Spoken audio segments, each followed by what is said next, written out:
Coucou à toi, c'est Lorraine. Bienvenue sur cette chaîne avec cette nouvelle guidance spéciale dédiée à un grand maître, une personnalité incroyable, divine, quelqu'un que j'admire depuis toujours et dont je suis très fière de pouvoir dire que j'ai eu la chance d'admirer pas mal de ses œuvres. Notamment ici, tu la reconnaîtras, c'est la Joconde. Donc aujourd'hui, nous allons prendre le message de Leonardo da Vinci, Léonard de Vinci, qui était florentin. Il est né à Florence. Il me semble que sa maman a eu une aventure avec un homme. Il n'était pas marié, quelque chose comme ça. Et cet homme-là en question en a épousé une autre. Donc ça a dû être difficile cette histoire. Et sa femme ne pouvait pas avoir d'enfant. Donc il a enlevé à sa mère le petit Léonard qu'il a ensuite élevé. Alors, on ne connaît pas trop de choses sur sa vie, surtout sur son enfance. Tout ce qu'on sait, c'est que c'est quelqu'un qui n'a pas été à l'école et très vite, il a été placé dans un atelier avec un grand maître parce qu'il s'est fait remarquer très très vite par ses talents de dessinateur. Voilà, c'était un curieux et un dessinateur né, Léonard. Bienvenue à toi, je m'appelle Lorraine et je propose sur cette chaîne toutes sortes de guidances avec les cartes. Donc ma passion c'est la cartomancie. Le but c'est d'aller vers la lumière, essayer de comprendre qui nous sommes, où allons-nous vers cette lumière, comment faire pour aller chercher plus de paix, plus d'amour, plus de lumière en nous-mêmes. Voilà, et ce qui est intéressant, c'est à travers des personnes qui sont vraiment particulières, qui sont incroyables, qui sont des muses en fait, quelque part, eh bien on peut avoir des petites réponses et c'est pour ça que je propose ces guidances actuellement. N'hésite pas à consulter les autres guidances des autres personnes célèbres ou d'autres guidances dans la playlist, voilà. Et si tu souhaites avoir des informations, n'hésite pas à me contacter. Sous cette vidéo, il y a les informations, voilà. Pour une guidance privée aussi, avec grand plaisir. Et notamment dans la playlist, tu verras la présentation des jeux de cartes, que ce soit les oracles ou les tarots. Voilà, ce qui compte, c'est ce qu'on fait des cartes. Et aujourd'hui, ça va être un mélange d'informations culturelles, et aussi peut-être un peu plus privé. On va voir ce que les cartes vont nous révéler sur Léonard de Vinci, qui était cette personne très très mystérieuse, très discrète. On lui a attribué toutes sortes de choses. Je suis sûre qu'il y a eu tout et n'importe quoi qui a été dit sur ses œuvres, d'accord? Donc on va essayer de voir un petit peu où on en est. J'ai des questions sur sa vie, sur l'homme qui était Léonard, mais aussi des questions sur ses œuvres, voilà. Donc aujourd'hui on va prendre le petit Lenormand, Mystical Lenormand, parce que le thème justement c'est la Renaissance, hein, voilà, parce que Léonard il est du 15e siècle pour te situer, à l'époque de Christophe Colomb environ. Donc nous avons aussi le tarot pré-raphaélite, on va dire, bon ça reste un tarot, voilà, donc c'est l'époque avant Raphaël, et il faut savoir que Léonard a étudié auprès d'un grand maître et ce grand maître avait comme élève en même temps que Léonard Botticelli, Michel-Ange. Donc voilà, Raphaël, lui, le peintre, est arrivé après. Il était jeune quand Léonard était déjà plus âgé. Donc on aura ce tarot-là. Alors ma première question, c'est de quelle planète vient Léonard, quoi, hein, quelque chose sur sa personnalité. Et ici, on a l'oracle astrologie. Voilà. Donc on va tout de suite prendre une carte.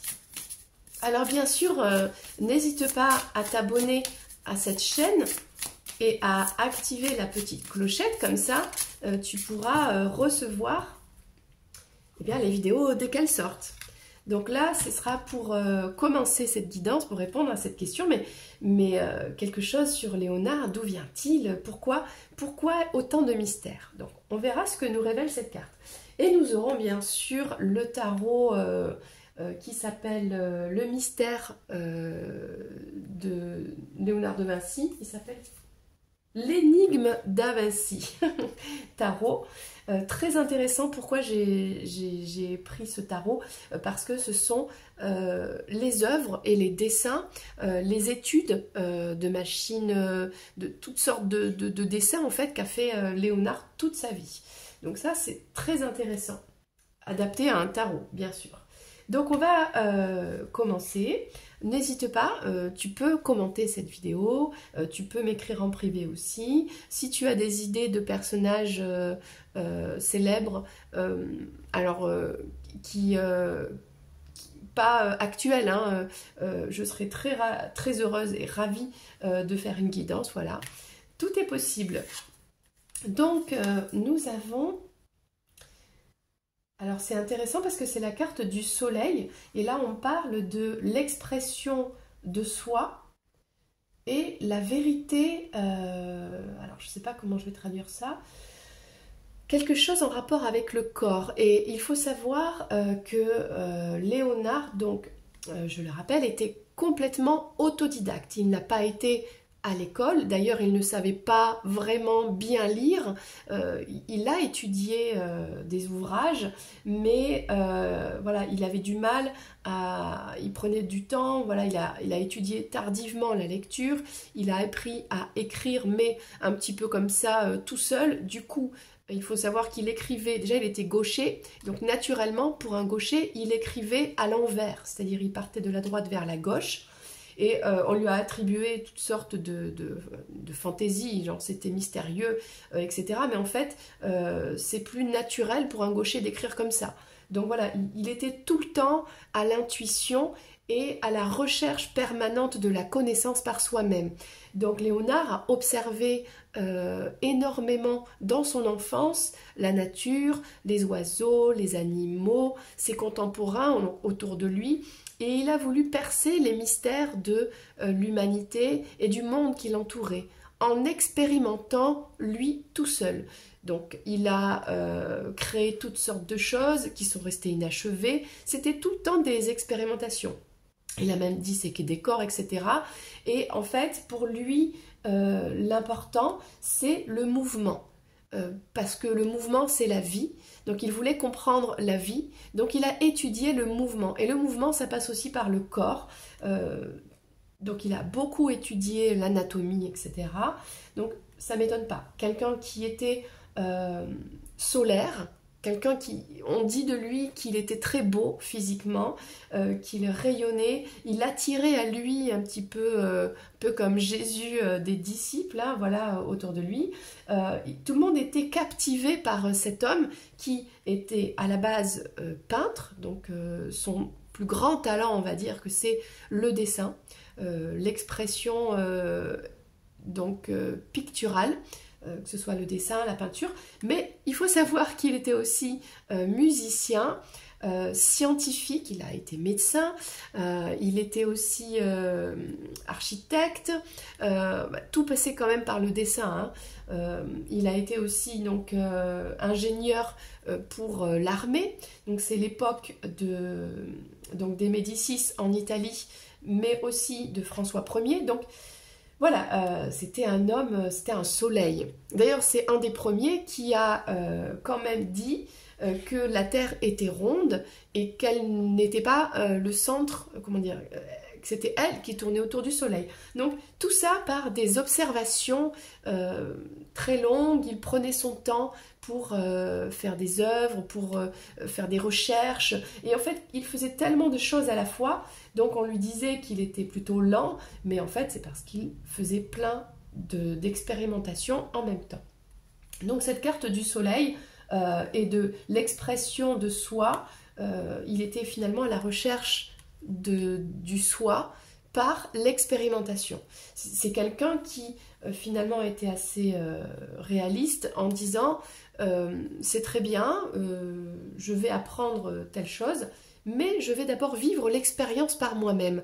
Et ça, c'est vraiment, pour l'époque en tout cas, où les gens étaient très très conditionnés par la religion, par la société, les codes de l'époque, on est à la Renaissance quand même, ça c'est quelque part moderne. Et c'est pour moi la preuve que c'est un esprit éveillé. C'est quelqu'un qui est né, il était déjà éveillé, il était déjà prédestiné à un grand destin. Et je pense qu'il a fait cette vie sans avoir conscience de ce qu'il allait laisser à l'humanité après sa mort. C'est quelqu'un qui vivait l'instant présent et qui était à la recherche vraiment de l'expérience, de la vie. Donc c'est pour ça que j'admire cet homme. Donc ça, c'était la première carte. Alors, on va prendre ce jeu. Alors, je me suis toujours demandé qu'est-ce que c'était ça comme animal. Et en fait, c'est une hermine. Et en regardant un petit peu la vie de Léonard, à l'époque, l'hermine était un symbole royal et un symbole de pureté. Voilà. Donc souvent, dans les représentations, on pouvait amener ce symbole de l'hermine. Et notamment, Léonard qui a fait un tableau de la dame à l'hermine, tout simplement. Alors c'est sûr qu'il faudrait des dizaines de vidéos tellement que Léonard est quelqu'un de fascinant. Mais bon, aujourd'hui on va essayer de se concentrer et de prendre un message. Alors désolée pour ma voix, je suis un petit peu enrhumée, donc voilà, j'ai pas la voix comme d'habitude. Donc le voici notre Léonard. Nous allons prendre, on va dire, l'influence de sa vie passée. On va prendre ça comme ça. On va prendre ce qu'il nous laisse en héritage. Okay. Les choses que l'on connaît de lui et les choses cachées. Donc c'est là que c'est intéressant. Donc c'est parti. On y va.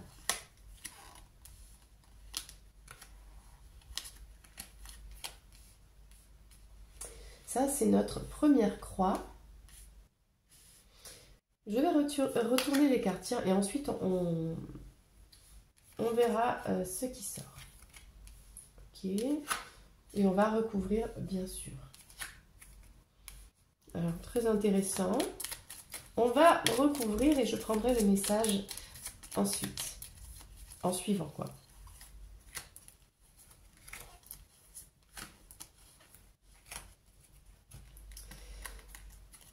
Alors,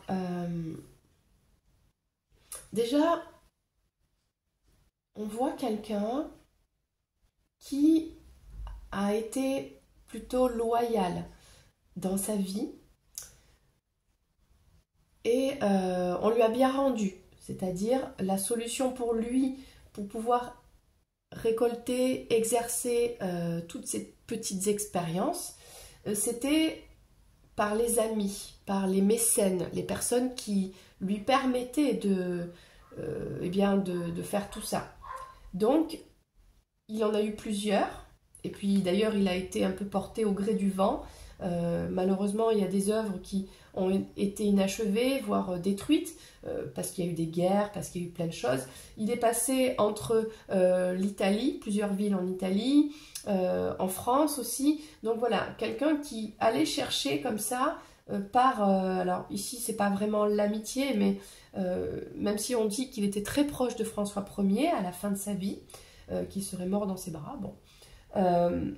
Quelqu'un qui, voilà, pour finalement récolter tout ce travail, tout ce qu'il désirait, ça passait par le mécénat. Donc il avait besoin voilà, de mécènes pour pouvoir, comme tous les artistes hein, finalement, et surtout à l'époque. Alors, qu'est-ce qu'on va nous dire? Donc, qu'est-ce qu'il nous laisse?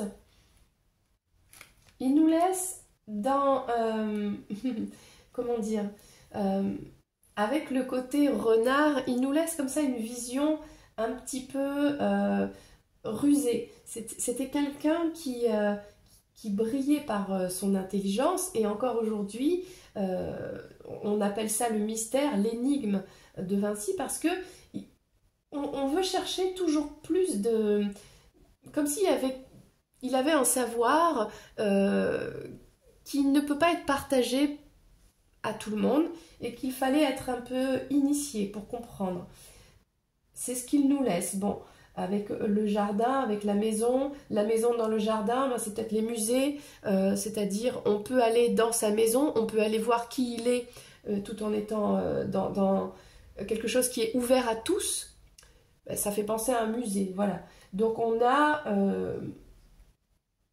dans les musées la possibilité d'aller se connecter à son intelligence, à sa ruse, à son petit côté finalement espiègle, parce que dans toutes ses œuvres, il y a ce fameux sourire, le doigt pointé en haut là, comme si il sait beaucoup de choses, et des choses vraiment très très intelligentes, des choses voilà que à nous d'y aller à sa rencontre dans les musées et de réfléchir. Voilà, c'est de la réflexion. On a beaucoup de réflexion ici. Alors, qu'est-ce qu'on sait de lui? Alors, on a ici différentes choses.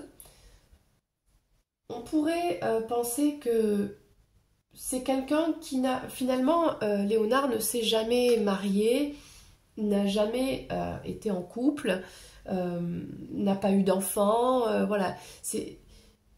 Peut-être que finalement, c'était une sorte de tristesse pour lui de ne pas avoir construit un lien, une descendance, peut-être une famille, un mariage, quelque chose. Bon, sachant que ce que l'on sait, et pour l'époque c'était complètement interdit, c'est qu'il aimait les hommes. Voilà. Donc il n'était pas quelqu'un de conventionnel. Alors, qu'est-ce qu'on ne sait pas? Qu'est-ce qui est caché? Alors, qu'est-ce que c'est que ça? Bon, on a la lune déjà.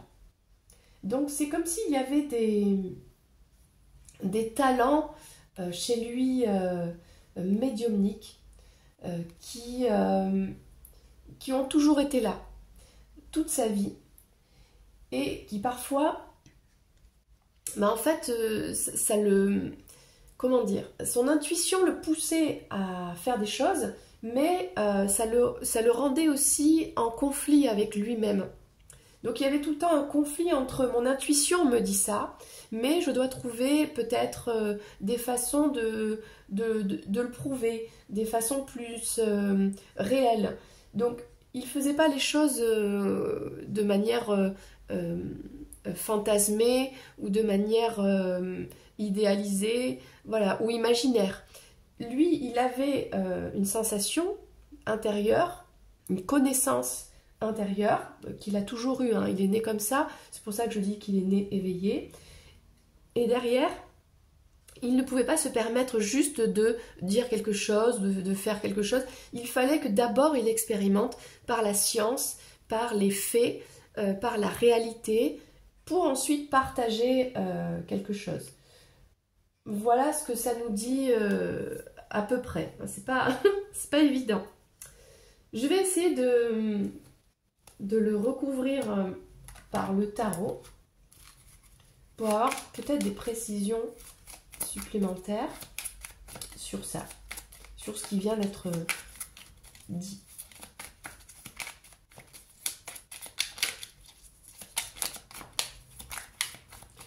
Alors je fais tout en même temps, comme ça tu vois hein, que moi j'invente rien, je fais que lire les cartes. Évidemment je ne suis pas une experte en art, ni une historienne, ni rien du tout. Je suis juste cartomancienne et encore je fais ce que je peux. Donc j'essaie de partager ce que je vois dans les cartes. Et après, si besoin, à la fin de cette vidéo, on pourra aller prendre des informations, faire une recherche et voir s'il y a une corrélation entre ce que les cartes disent et la réalité. Ça, c'est pas bon. C'était la couverture du jeu. Du coup, je vais en prendre une autre. Alors, le 4 de bâton, ben, finalement, c'est quelqu'un qui a été, ben, par ses mécènes, bien. Il a toujours été à la recherche pour pouvoir ben, faire ses travaux d'expérience, ben, d'être installé. Ben, il a été, on lui a offert, alors c'est arrivé tardivement, hein, je crois que c'est à partir de l'âge de 30 ans, voire même à partir de la quarantaine, qu'on lui a offert des terrains, une maison, etc. Et c'est même à la toute fin de sa vie que le roi de France, François Ier, lui a offert un domaine en France. Mais bon, il était plutôt tranquille dans sa maison, grâce aux mécènes, etc. Voilà. Donc, bon, on va prendre d'autres cartes. On va prendre d'autres cartes. C'était quelqu'un qui recevait énormément d'informations. Comment dire? Je vois très bien Léonard en train de se poser 10 000 questions à la fois. Par exemple, il est en train de se balader quelque part et là, tout de suite, il y a 10 000 pensées qui arrivent, son intuition le booste et il y a 10 000 choses qui arrivent dans sa tête et il est débordé et tout de suite, il s'arrête, il prend son petit calepin, il fait un croquis et puis tout de suite, ça l'emmène à telle réflexion et ça l'emmène à autre chose et de fil en aiguille, voilà, il fait 10 000 choses à la fois. C'est ce que disent les cartes et je le vois très bien comme ça. Alors, c'est pas un penseur philosophe, c'est un penseur scientifique.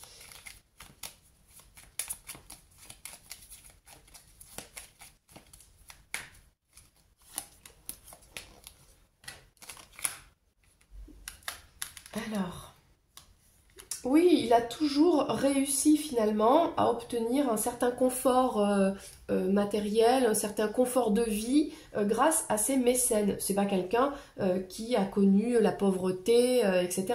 C'est quelqu'un qui a fait le choix et qui était prêt même à vendre, on va dire un petit peu vendre bah, son âme au diable quelque part parce que il a voulu être ingénieur pour la guerre. Donc pour finalement avoir les faveurs du duc ou d'un roi, pour derrière être confortable dans sa vie, pour pouvoir mener ses petites enquêtes, ses petites expériences. Voilà. Même si en vrai, on n'a pas utilisé, il me semble pas, enfin ces machines pour la guerre, ou peut-être c'est arrivé beaucoup plus tard, parce qu'il a été par exemple un des premiers à imaginer un tank. Bon alors, qu'est-ce que ça nous dit ici? Le 4 de denier, le 7 de denier... Peut-être c'était quelqu'un qui... parce qu'il y a une tristesse ici. Une tristesse peut-être en rapport avec sa famille. On sait qu'il a été élevé par son père. Son père l'a accompagné dans sa vie sur différents projets. Il n'était pas spécialement très riche. Je crois que c'était un notaire. Donc ça allait, mais c'était pas non plus...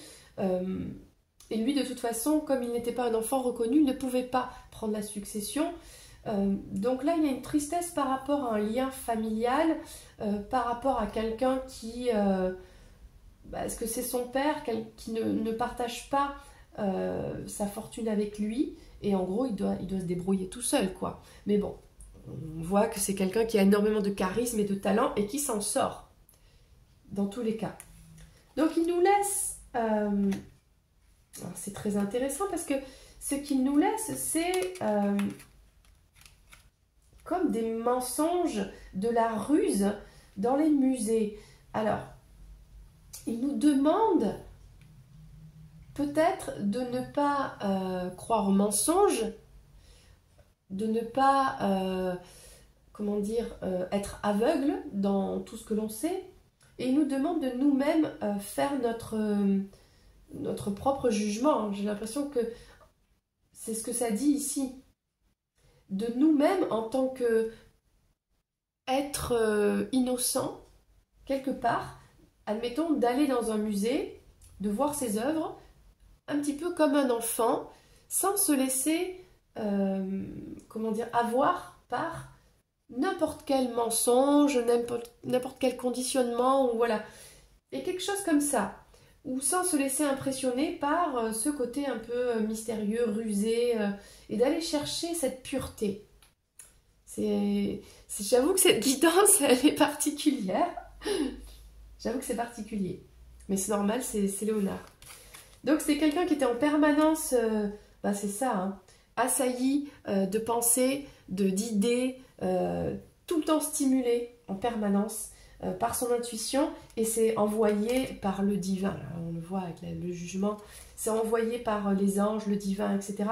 Donc c'était quelqu'un qui était tout le temps en stimulation intérieure de tiens, je devrais faire ci, je vais essayer de faire ça, et comment faire, et pourquoi, comment, et tout le temps ultra stimulé par la créativité, hein. C'est vraiment ça.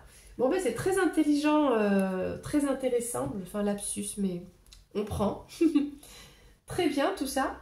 Je te propose maintenant de répondre à des questions que j'ai préparées moi-même, que je me pose aussi moi-même sur Léonard, quoi, tout simplement. Ah bah tiens, on va le laisser là. On va le laisser là. Léonard, tout à fait. Et la première question, ça c'est mon petit côté un petit peu curieuse, coquinette. Quelle était sa sexualité à Léonard, d'accord? Par exemple, voilà, est-ce qu'il aimait les hommes? Bon, on le sait, en plus il a été à l'époque condamné et puis innocenté parce qu'il était protégé par un mécène de l'époque, voilà. Donc nous allons répondre à cette question. On va le mettre ici. On va mélanger.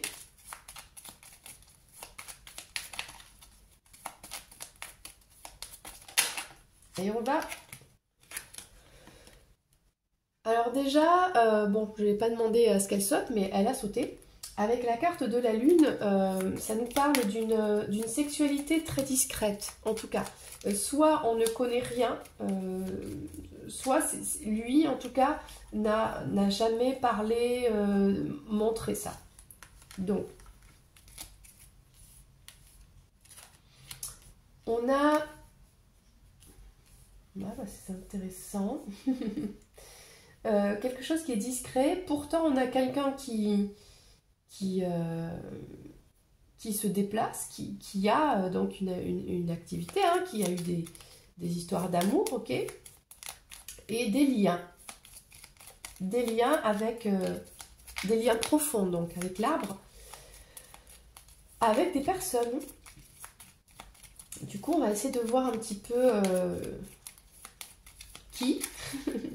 Alors, on sait qu'il a eu deux élèves dont il était très proche, dont un qu'il a connu recueilli enfant et un autre qui est arrivé plus tard. Alors, nous avons ici,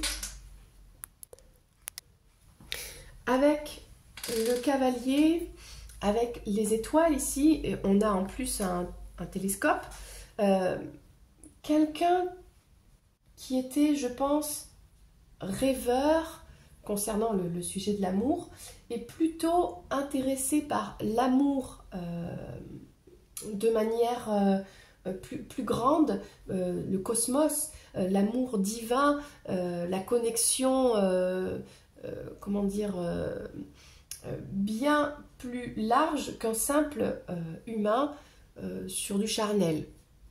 Voilà, c'est ce que ça dit. Mais il y avait des liens. Il y avait des liens dans son entourage. Mais bon, moi je sais pas, on va reprendre une dernière carte. Dans son entourage, donc des liens forts avec des personnes.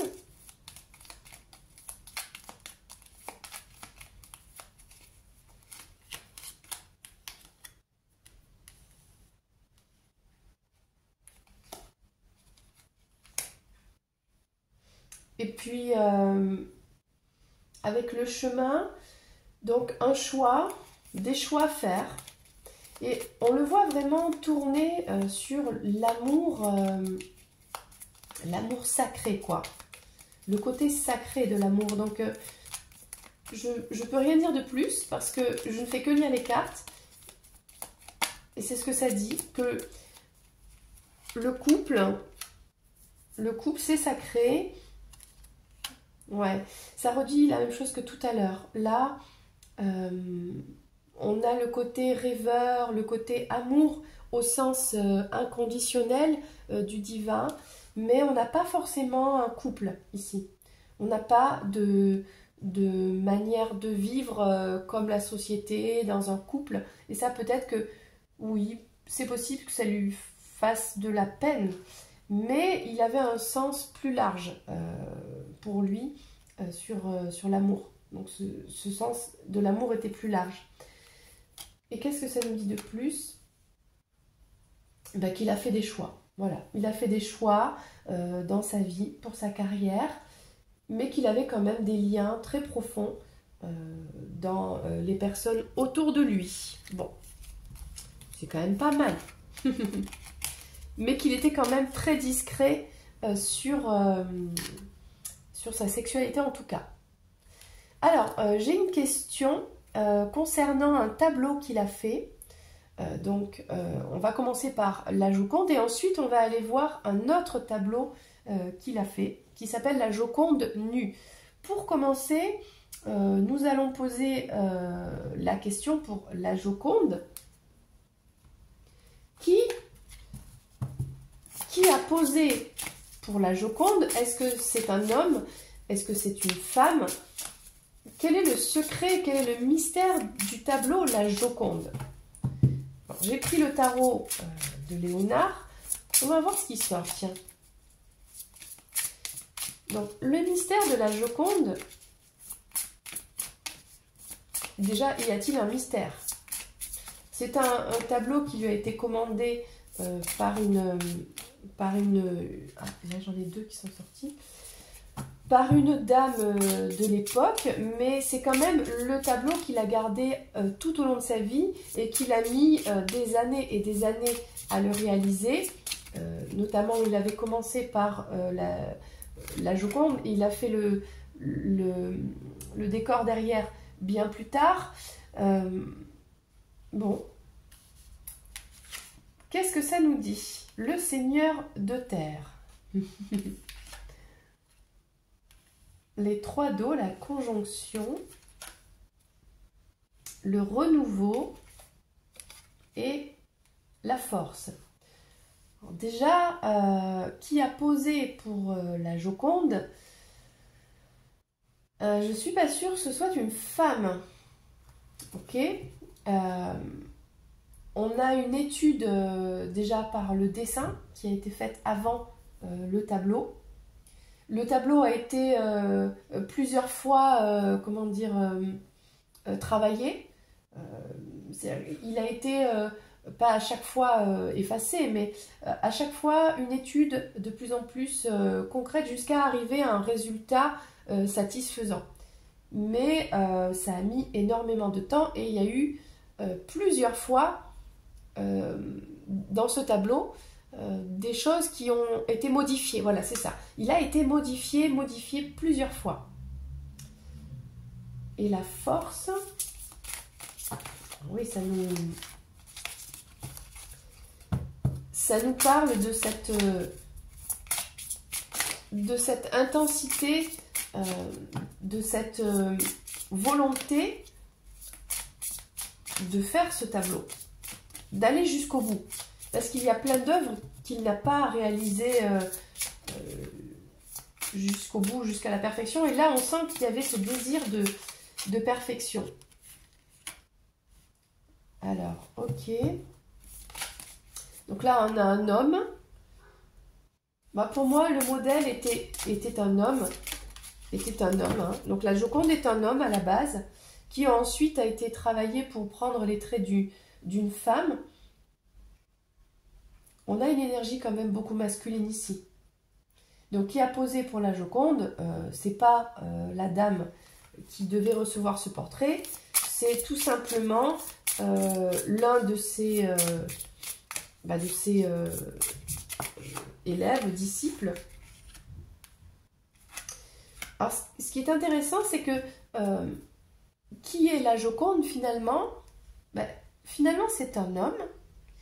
Et avec le magicien ici et le renouveau, bon, ça c'est l'autoportrait de Léonard, qui lui-même, donc on voit bien, a effacé, recommencé, effacé, modifié, jusqu'à arriver à sa perfection. C'est même possible. Le chevalier d'eau, c'est quelqu'un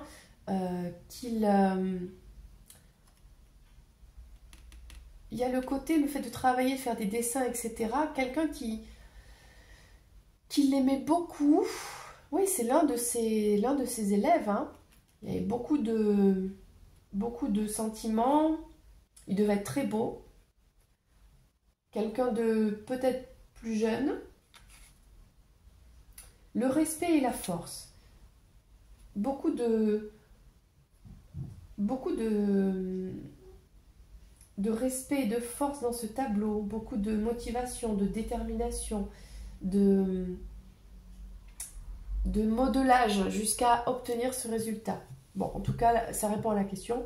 La Joconde était un homme à la base, un homme qui a été le modèle pour ce tableau. Et peut-être même, ça pourrait être un petit peu un tableau miroir, ça pourrait même être, parce que je trouve que c'est quand même assez proche, hein, ça pourrait même être Léonard lui-même. Intéressant. Dans une version idéalisée de lui-même, de la femme en général, avec la façon dont il aimait le corps, c'est-à-dire la beauté d'un homme. J'avoue que moi-même, je ne comprends pas ce que je dis, mais voilà, quelque chose comme ça. Autre question, il y a eu un tableau qui s'appelle la Joconde nue, qui est presque pareil, sauf qu'elle est nue, quoi. Donc ma question est, est-ce que la Joconde nue est de Léonard lui-même? Parce qu'il y a des experts qui disent oui, d'autres qui disent non. Bon, on va essayer de répondre à cette question avec les cartes. Que nous disent les cartes? Est-ce que la Joconde nue, qui en plus a été peinte, il me semble, après la Joconde, sur les dernières expertises scientifiques, alors, est-ce que c'est Léonard lui-même qui a peint la Joconde nue?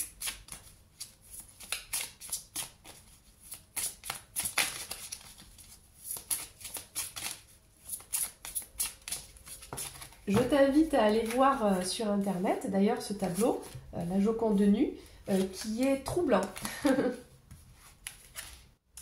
Alors, on a un 7 de terre, endurance, ok. L'épanouissement, avec le 6 d'air. On a l'empereur. L'empereur, ça voudrait dire que c'est lui, quoi. Et le chevalier d'air. Je pense que la réponse est que c'est lui, effectivement, qui a bien peint ce tableau. Parce qu'on a quand même... on a l'empereur hein, qui est sorti. L'empereur, c'est... en plus, on est à l'époque où il a lui-même son atelier avec des élèves. Donc, ce serait d'autres cartes qui seraient sorties, des pages, par exemple. Là, on a un chevalier. Ça pourrait indiquer qu'il a eu de l'aide. Ok. Mais ça peut aussi parler d'une forme d'intelligence. Ok, je vais continuer à prendre. Alors, je ne sais pas pourquoi on parle d'endurance ici. Peut-être que c'est un projet... cette Mona Lisa, enfin c'est pas Mona Lisa, la Joconde nue, c'est peut-être un projet qui posait souci, parce que la nudité forcément à la Renaissance, hein, voilà, c'était pas quelque chose qui était très répandu. Et lui, comme il était à la recherche voilà, du mouvement du corps, etc., et qu'il avait déjà compris avec la Joconde qui il était, jusqu'où il était arrivé, qu'il voulait continuer à aller plus loin avec cette forme de nudité. Donc peut-être que ça a été un projet qui a fallu se battre hein, pour continuer à faire ce projet. 5 d'eau, oui, il y a dû avoir des déceptions, tout ne s'est pas bien passé, peut-être comme il espérait. Alors je ne sais pas pourquoi ça dit ça. Mais c'est un projet qui lui tenait à cœur, ce tableau-là, et qui lui permettait d'être heureux, d'être épanoui. L'empereur et le 2 d'eau. Alors c'est marrant parce que ça voudrait dire que c'est lui donc, qui est bien l'auteur de la Joconde nue, hein, mais je ressens l'énergie de quelqu'un d'autre. Alors est-ce que ce quelqu'un d'autre, parce que là en plus on a un chevalier d'air, est-ce que c'est, puis là on a l'union, est-ce que ce quelqu'un d'autre finalement c'est la personne qu'il aime, qui partage sa vie, qui serait le modèle de cette Joconde nue, qui est très masculine, beaucoup plus que la Joconde. Et là, on a une rivalité, hein, c'est intéressant. Est-ce que... alors peut-être qu'il fallait se battre pour mener jusqu'au bout ce projet, parce qu'avec la rivalité, est-ce qu'il n'y avait pas d'autres peintres qui, eux aussi, expérimentaient un petit peu le nu? Alors pas forcément avec le rapport à l'Antiquité, parce qu'à l'époque, on peignait les déesses, les sculptures, etc. nues, parce que voilà, c'est le côté imaginaire. Mais là, on a un portrait, donc la nudité renvoie à quelque chose de beaucoup plus réel. Donc là, peut-être qu'il a fallu se dépêcher de faire ce tableau, où ça a été interrompu. Je ne sais pas ce que c'est que cette histoire, parce qu'il y a de la rivalité en plus. En tout cas, ça voudrait dire que c'est lui qui l'a peint, et inspiré par l'amour d'une autre personne. Ils auraient pu être deux. Il a été très motivé, il a été très déterminé, même si c'était pas toujours facile, même s'il y a eu des déceptions, voilà. Même s'il y a eu peut-être des ratés,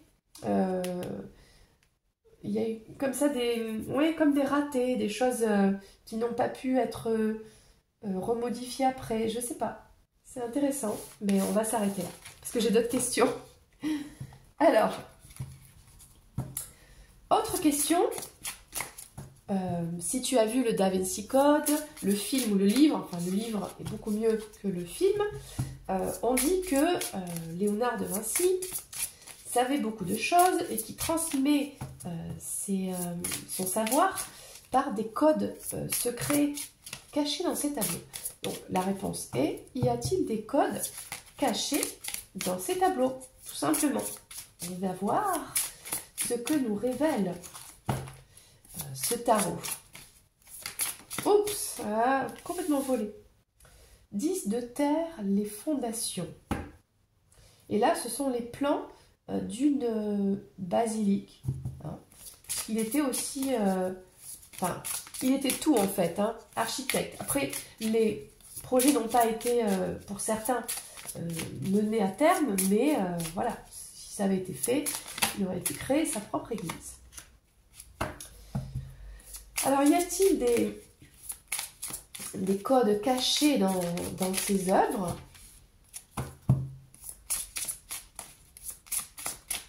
Alors déjà, pour moi, avec ce 10 de terre, les fondations ici pour lui sont les bases de la chrétienté. Après, à l'époque, on ne peignait que, c'était que de l'art religieux finalement. Donc ça c'est la base. La base, c'est la religion. Parce qu'il n'avait pas le choix déjà, même s'il a essayé de peindre la nature, les plantes, il a beaucoup dessiné les machines, le mouvement, le corps humain, etc. Mais quand même, la base, c'est les enseignements de l'Église. Le 5 de terre, on est toujours dans la terre ici, le besoin. Il avait besoin d'expérimenter de mécènes aussi. Donc il avait besoin de passer par tout ça. Le seigneur d'air, c'est quelqu'un... Le seigneur, c'est pas forcément un roi, donc c'est quelqu'un qui est très important, qui est très intelligent, cultivé, porté sur les arts. Donc il avait besoin, c'est ça. Et le 6 de terre, donner. On est beaucoup dans la terre, dans le côté matériel des choses. Donc c'est quelqu'un qui avait besoin du mécène. Bon, ça ne répond pas à la question.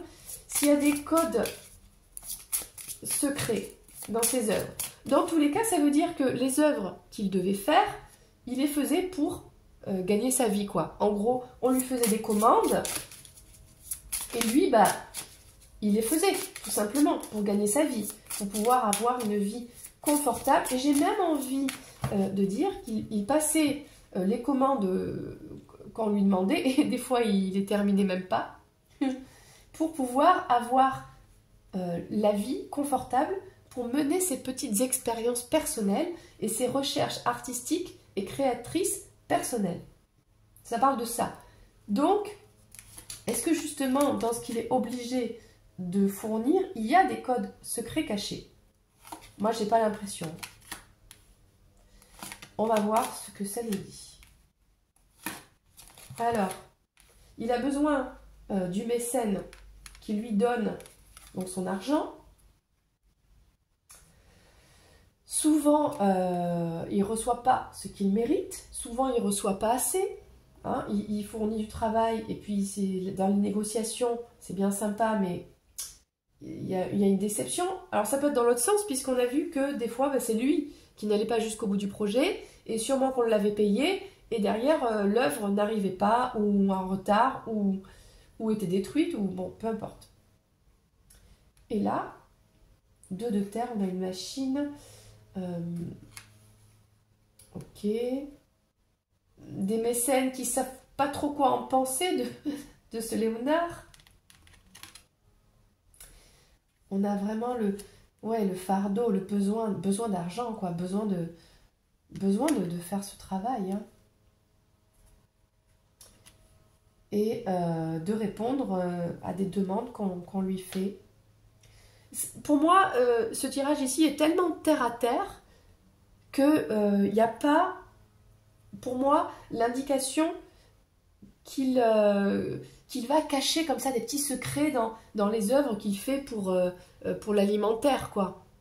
Donc ce sera son style, bien sûr il va perfectionner son style, etc. Mais pour moi, ça voudrait dire que non.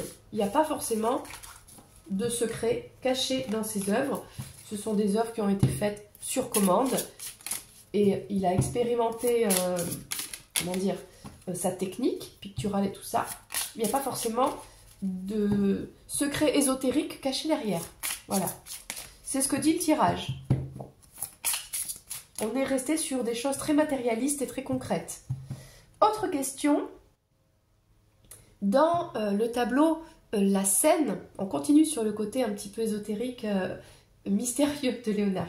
Dans le tableau La scène, c'est quand Jésus annonce à ses apôtres qu'il va être bientôt trahi. Souvent, dans le Da Vinci Code et dans plein de livres, etc., on dit qu'il y a Marie-Madeleine à sa droite. Donc moi, ma question est, qui est l'apôtre dans le tableau de la scène de Jésus, hein, de Léonard? Qui est cet apôtre qui est à sa droite? On va voir ce que répond le tarot. Parce que il faut se dire aussi qu'à l'époque... Ah, on va la sauter. Vous avez le respect. Donc, c'est ce que j'allais dire. À l'époque, il ne pouvait pas se permettre de manquer de respect à la religion, puisqu'il avait besoin, on l'a vu juste avant, d'exister, d'avoir un gagne-pain, d'avoir une vie quand même confortable. Donc s'il avait mis comment dire, des informations contraires à l'éthique de l'époque religieuse, ça lui aurait posé problème et ça aurait été scandale. Donc finalement, on va voir ce que disent les cartes, mais là déjà il y a le respect. Est-ce que c'est le respect de l'histoire de Jésus telle qu'elle est écrite dans les livres de l'époque ou dans la connaissance religieuse de l'époque qu'a notamment Léonard quand il peint ce tableau? On a l'ermite, ok.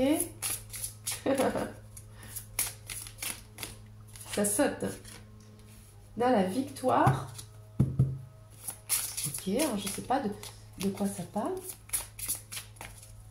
Pour l'instant, on n'a pas de personnage féminin qui sort. Et là, boum.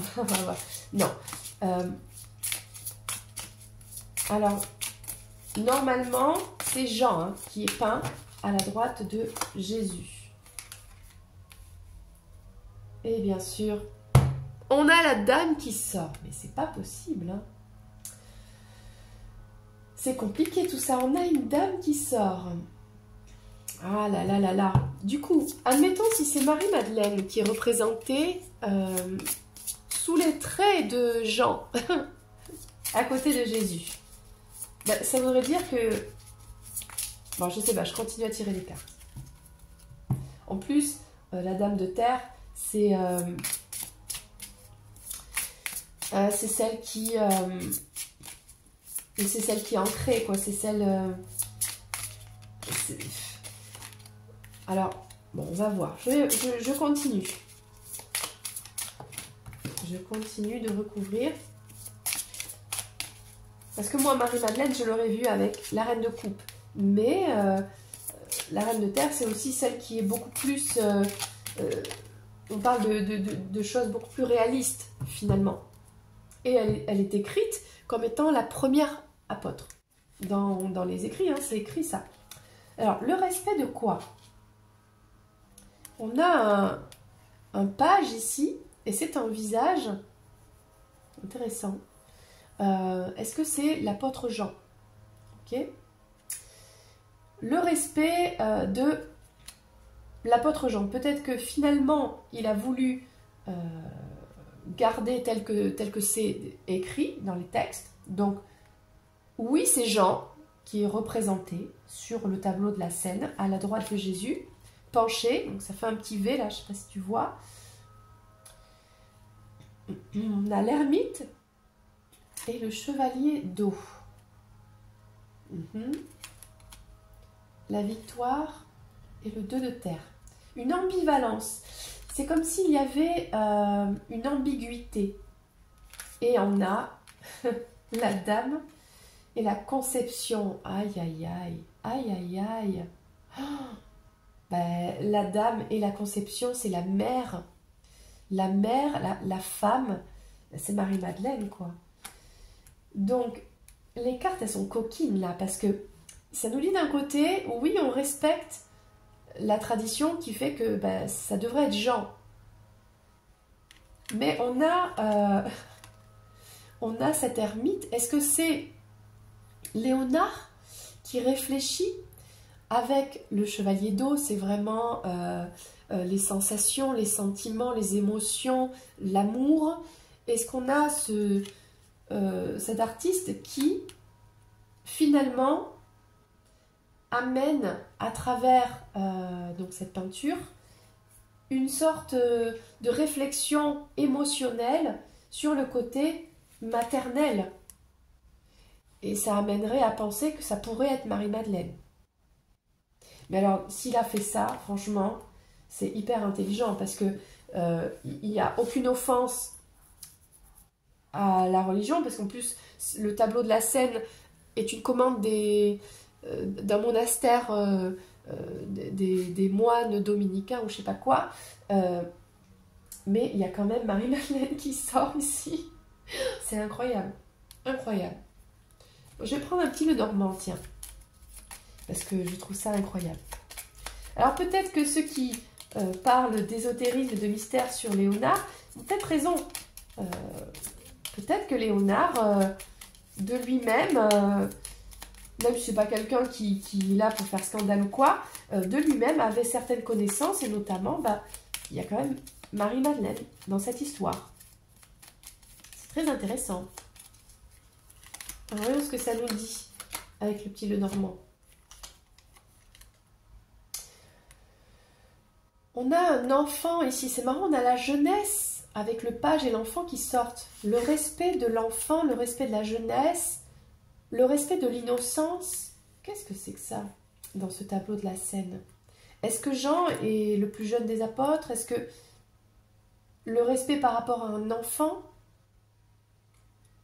Parce que, ouais, intéressant. Parce qu'on dit que Jésus et Marie-Madeleine ont eu un enfant. Donc, est-ce que il y a le respect d'amener à la réflexion sur la lignée de Jésus? Bon, peut-être. On a encore une fois les réflexions sur le côté émotionnel, sur la femme. Ça laisse à penser que c'est Marie-Madeleine, quoi. Moi qui à la base me disais non, quand même, et tout, et là, ça dit ça quand même, hein. L'ambiguïté, alors ça reste évidemment ambigu, cette histoire pour tout le monde, hein, pour tout le monde. Et on a le couple ici, on a le couple Jésus, Marie, Madeleine. Bon, moi, ce que me disent les cartes ici, c'est que pour répondre à cette question, qui est représenté dans le tableau de la scène à la droite de Jésus, peint par Léonard? Eh bien, c'est Marie-Madeleine. Allez, on va prendre une nouvelle question. On dit que c'est une légende que Léonard serait mort dans les bras de François Ier.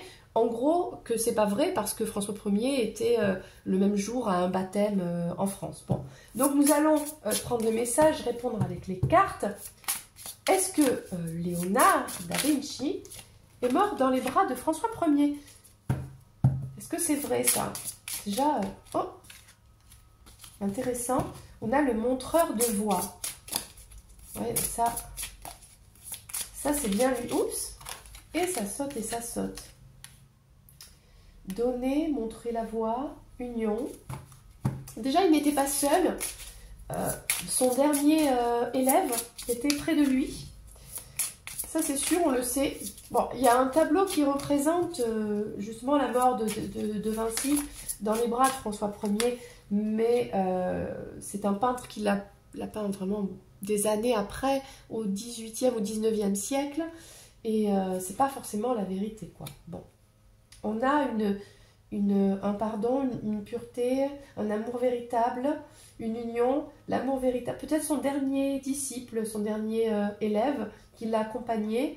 On n'a rien ici qui dit que ça pourrait être François Ier, hein, qui est quand même le roi de France.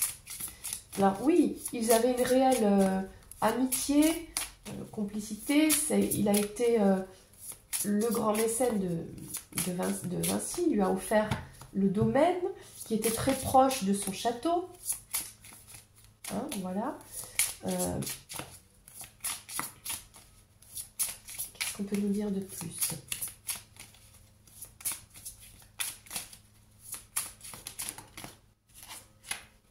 En tout cas, Léonard était entouré de beaucoup d'amour, donc c'est touchant, c'est très touchant. Montrer la voie, les racines et montrer la voie. Ok. Et le 9 de terre, la solitude, les racines. J'essaie de comprendre sur son dernier jour, le danger, le 9 d'air. Il y a quelque chose qui n'a pas pu... Je suis pas sûre, hein. Je suis pas sûre. Je pense que François Ier l'aimait beaucoup, mais c'est pas sûr qu'il était avec lui. Le 2 de feu, la direction. On a une machine ici. Je ne sais même pas ce que c'est, une sorte de balance. le 2 d'eau et le 2 de feu. Il y avait une autre personne avec lui, ça c'est sûr. Mais un bel amour, un amour fort, quelque chose de... Mais je suis pas sûre que c'était le roi de France.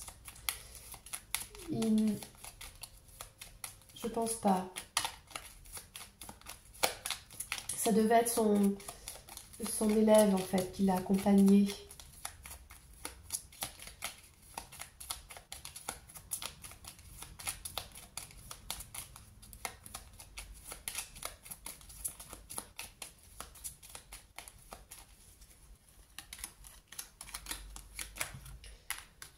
Alors, on a ici l'engagement. Il y avait vraiment un lien fort hein, entre François Ier et Léonard de Vinci. Il y avait comme une sorte de... Peut-être que François Ier lui a amené ce qui lui a toujours manqué dans sa vie, c'est-à-dire d'être enraciné quelque part. Il était toujours à droite à gauche dans divers ateliers, il passait de Florence à Milan, de Milan à Florence, etc. Et quand il est arrivé en France, il était enfin chez lui. Il avait enfin acquis un domaine des terres grâce à François Ier. Il avait cet engagement auprès du roi. Je pense que c'est François Ier qui lui a montré que dans la vie, on peut être installé, être calme, être chez soi. Ça dit quelque chose comme ça. Mais là, on a un homme en danger, un homme qui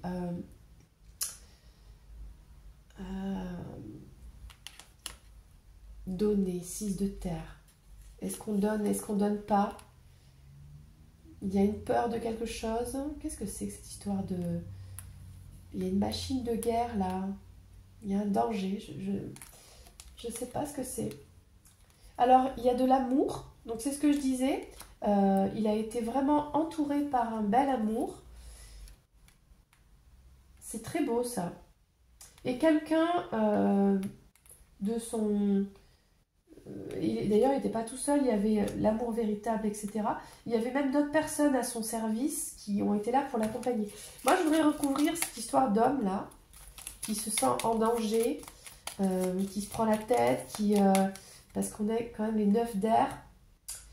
Les 9 d'air, c'est pas dingue, hein. C'est des épées, c'est... Qu'est-ce que c'est que ça? J'essaie de comprendre. J'arrive pas à répondre à cette question pour l'instant.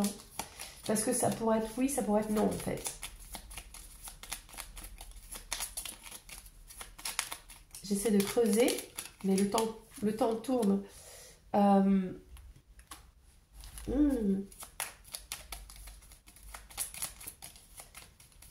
on a la fleur de lys. Alors,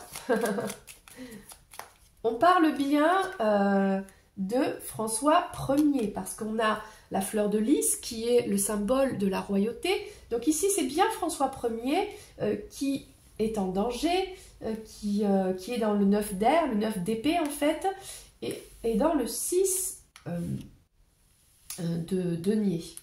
Le fait de donner, recevoir. Donc, est-ce qu'il est vraiment venu?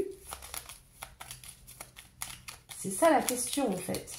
On parle bien de lui. Alors, je vais prendre une dernière ici. Voyons ce qu'elle va nous dire. Le serpent, pour moi, ça veut dire non. Ça veut dire non. Il a eu peur d'y aller. Je ne sais pas pourquoi. Il s'est passé quelque chose. Il n'a pas pu... En tout cas, Léonard n'est pas mort dans les bras de François Ier. Il y a eu quelque chose. Un danger. Une menace. Je ne sais pas ce que c'est. Mais je ne suis pas sûre, ça répond plutôt non quand même. Hein. Il n'a pas pu lui donner ce qu'il aurait aimé à cause d'un élément perturbateur. Je ne sais pas ce que c'est.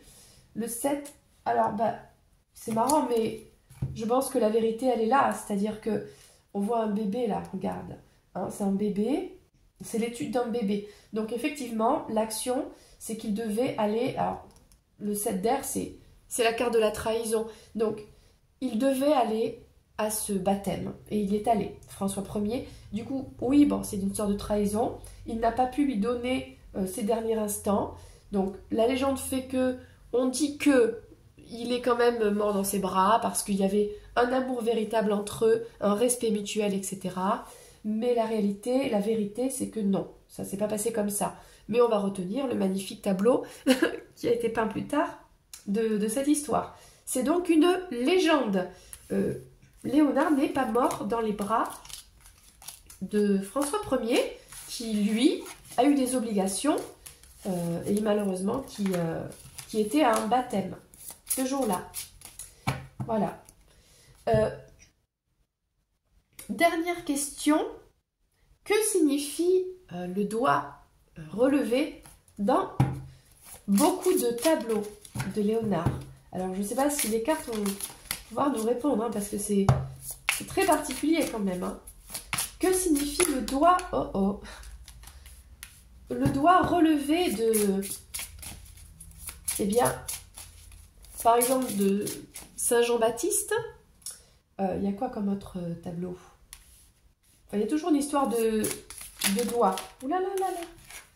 Viens ici. J'en prends une dernière. Ah, intéressant. Intéressant.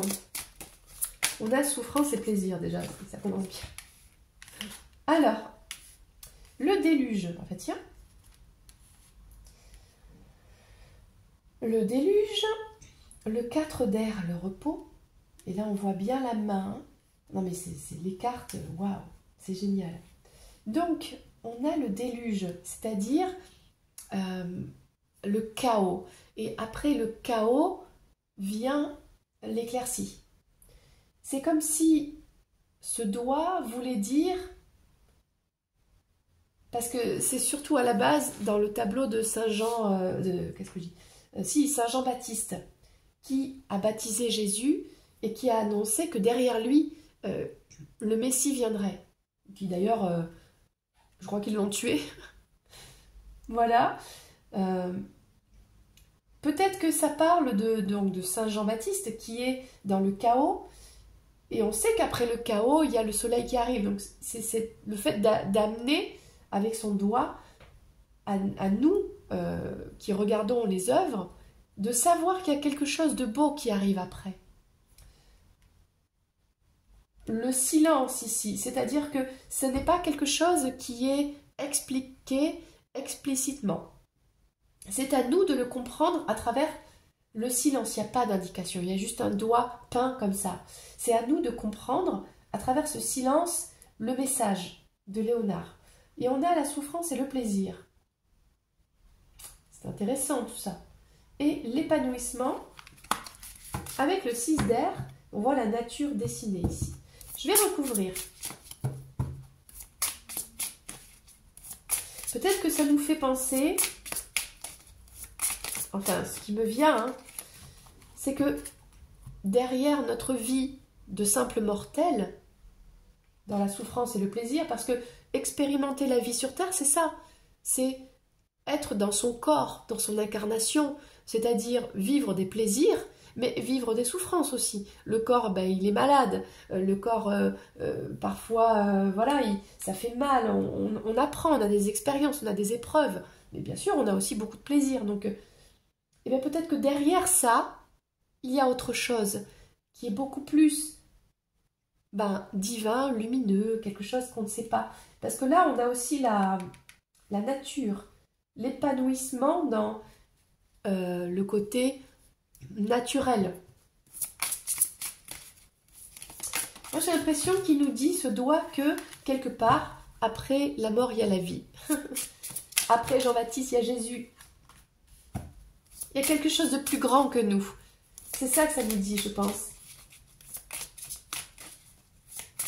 Et que, comme le 6 d'air, on parle finalement du voyage de la vie, du voyage après la vie, de quelque chose qui est cyclique, parce que là, on a une fleur. Je ne sais pas ce que c'est comme fleur, mais la fleur, elle fait sa vie, elle meurt, elle renaît. Donc, ça parle de ça. Oh, c'est joli. On a l'impératrice ici, c'est une Madone. Je crois que c'est l'esquisse de Sainte Anne, qui est la mère de la Vierge, donc la grand-mère de Jésus. Le chaos, ok. Le déluge. Le déluge, c'est parce que les humains ont fait tout n'importe quoi. Le divin envoie le déluge pour reconstruire une humanité à partir de plus de pureté, on va dire. Là, il y a une énergie féminine. Est-ce que le divin est une femme? Bon, ça y est, je pars en cacahuète, mais c'est tellement... Cette guidance, elle est tellement prenante. Alors, on a l'as de terre. Alors, l'as de terre, ici représenté par des cailloux. C'est intéressant. C'est quelque part un nouveau départ. Peut-être ce doigt amène à une nouvelle façon de réfléchir, une nouvelle façon de voir quelque chose, de comprendre quelque chose. C'est ça que ça dit. Avec une énergie vraiment, après le chaos, il y a l'amour qui vient. L'amour d'une mère, l'amour d'une grand-mère, un amour maternel. Faut regarder cette douceur-là. C'est ça que ça dit. C'est beau.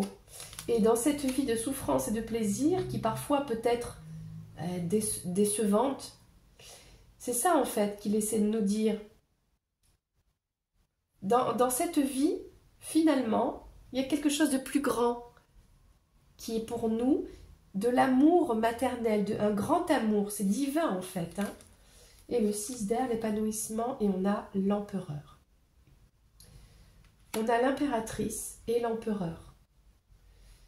On a une énergie à la fois, c'est intéressant parce que j'ai l'impression qu'on parle des deux énergies masculines et féminines du divin. Parce que on dit Dieu le Père, etc.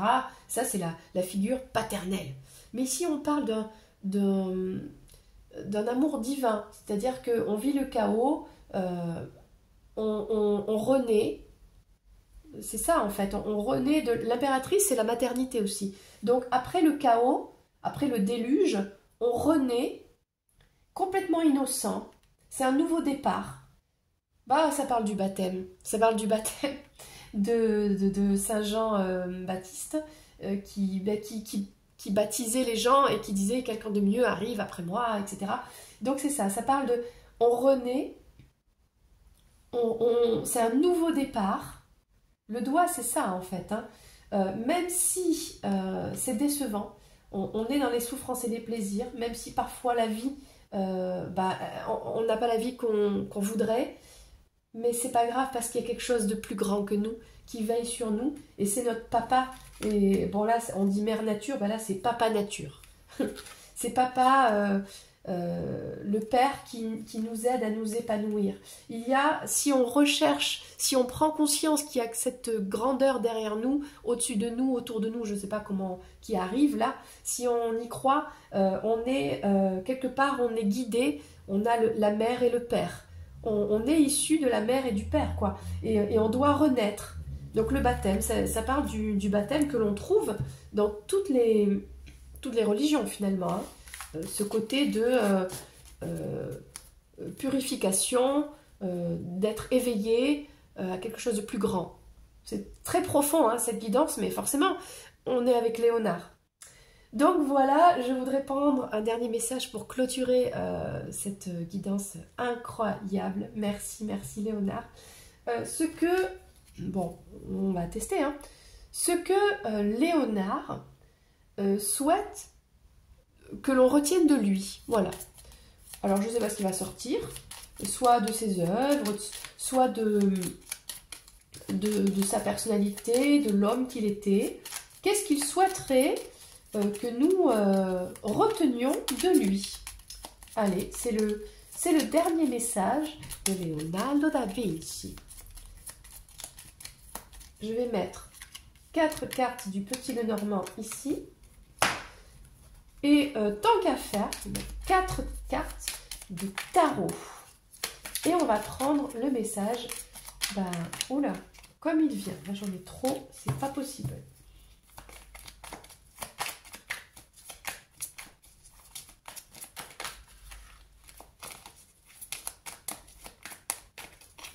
Et voilà, on y est. Alors j'ai trop hâte de voir, hein, ce que Léonard souhaite qu'on retienne de lui. On a un enfant, on a de la stabilité. Ah bah c'est sorti comme tout à l'heure. Là, bah, les mêmes cartes que tout à l'heure, tiens. On a un... Oh, c'est très beau.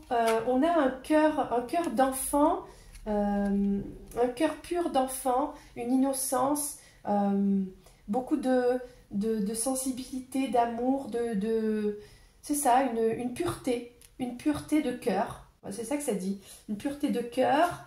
Un homme qui, bah, finalement, qui a avancé dans sa vie, qui n'a jamais fait du surplace. Il a passé sa vie à avancer, tout le temps avancer, toujours aller vers l'avant, de manière stable, quoi. C'est-à-dire, il n'y avait pas de... Des fois, il travaillait beaucoup, et puis des fois, rien du tout. Non, c'était constant.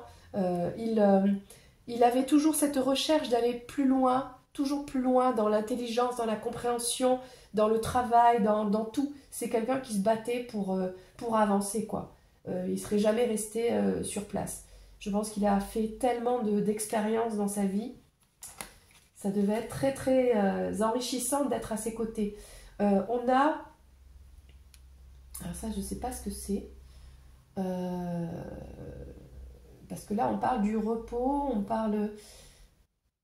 Ben, je ne sais pas. Est-ce que c'est du silence? Est-ce que c'est... Celle-là, je ne la comprends pas. Bon, et on voit bien que la solution, c'était la clé de sa vie, c'était finalement la sagesse, la connaissance du divin. La clé de son œuvre, la clé de sa vie, c'est la compréhension, le pacte avec le divin, c'est ce qui nous transmet. Ça, par contre, je ne comprends pas. Alors, je vais recouvrir chacune des cartes pour comprendre. Et ensuite, on saura franchement plein de choses de Léonard grâce à cette guidance. Alors, si toi tu as aimé le Da Vinci Code comme tout le monde quand c'était sorti, normalement tu devrais aimer cette guidance. Mais bon. Alors, qu'est-ce que c'est le travail? Ah, ça y est, je comprends. Alors, ce qu'il veut nous dire, c'est que c'est pas un travailleur acharné. C'est pas quelqu'un qui, quand il était sur une œuvre, il passait nuit et jour tout son temps sur son œuvre. Non, c'est quelqu'un qui savait se reposer. C'est quelqu'un qui savait prendre le temps de créer, tout simplement.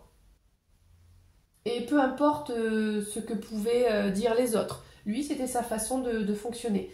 C'est quelqu'un qui travaillait beaucoup, mais à son rythme et comme il le désirait. Voilà, tout simplement.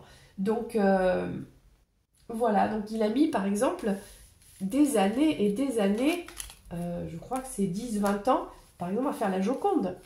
Et oui. Donc, voilà, c'était les messages concernant Léonard de Vinci. J'ai adoré cette guidance, très profonde, très... scientifique, intelligente, très intéressante, tout simplement. N'hésite pas à me faire un petit commentaire de ce que toi t'en as pensé. Si déjà t'es resté jusqu'au bout, bravo, félicitations à toi. Et ben moi je te dis à très bientôt pour une prochaine vidéo. C'était Lorraine, bye bye.